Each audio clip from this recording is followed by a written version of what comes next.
So, Michael, we're here at DistribuTech 2020. I'm always really excited to come to DTech because you get to see where the energy industry is really focusing on solving problems, what people are passionate about. Can you talk a little bit about where your interests lie currently? What have you been pursuing lately in areas that you're really interested in?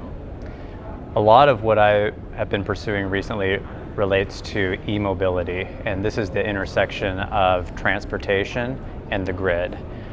There's a lot of promise of benefit for our customers on so many levels. So we can talk about a better price of transportation. We can talk about cleaner transportation. We can also talk about reliability and convenience.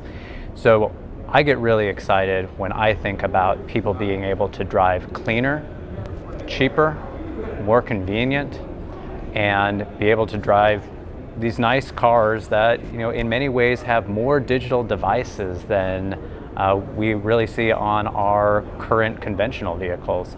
So it's a really exciting time. I'm very happy to be at the center of it. There's a ton of motivation in Houston for this initiative. You may have heard of the work that CenterPoint Energy and Evolve Houston have been doing. And we've got a stakeholder community that's extremely motivated. We just crossed 1% of new car sales, which if you think about Houston really is more of an SUV and truck city. And most of the EVs are sedans, at least that are affordable to most people. If you correct for what we actually have and what the addressable market of the EVs out there are, we're actually doing much better. That would put us closer to 3%. So we're going to see some really exciting things in the next couple of years when we get more SUVs and pickups and at affordable prices. And I think that Houston and Texas in general is really going to surprise a lot of people with the amount of enthusiasm that we have for electrified transportation and all the benefits that it brings. So you're focused in Houston. You mentioned Evolve Houston. Tell us a little bit about the shirt you have on, EV2XTX. What does that mean? So EV2XTX means we want to double the amount of adoption in Texas, and put a date on it. I say 2020. One of the things that I've been doing a lot of is helping regions understand what the current state of their electric vehicle market is. Right now, the state of Texas is looking at how many vehicles do we have? How fast are they going to come? What is really going to happen with electric vehicles? And after looking into the data and seeing what the trends suggest and seeing how people buy and what's likely to come in the future, I think that we're really going to surprise.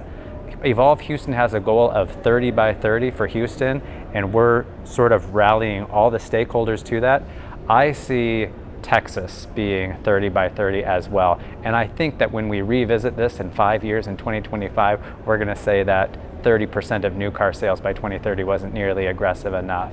So anyway, this is my way of trying to get the movement going and take the energy that we have in Evolve Houston and expand that to a larger discussion where really we can't talk about Houston without talking about Texas, right?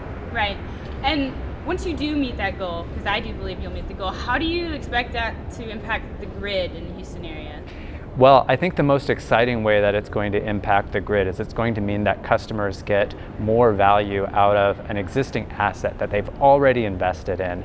If you look at utilization curves on a grid, you'll see that high utilization during the day, low utilization during the night.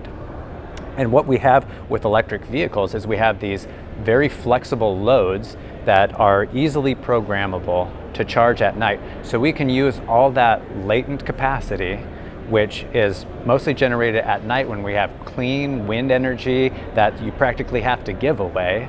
So it's a great win-win. And now we're sending more kilowatt hours through the grid, and customers are able to get more value out of something that they've already invested in.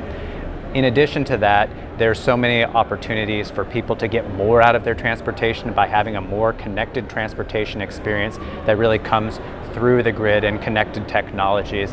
And there's a whole host of smart cities applications that really pair nicely with all of that.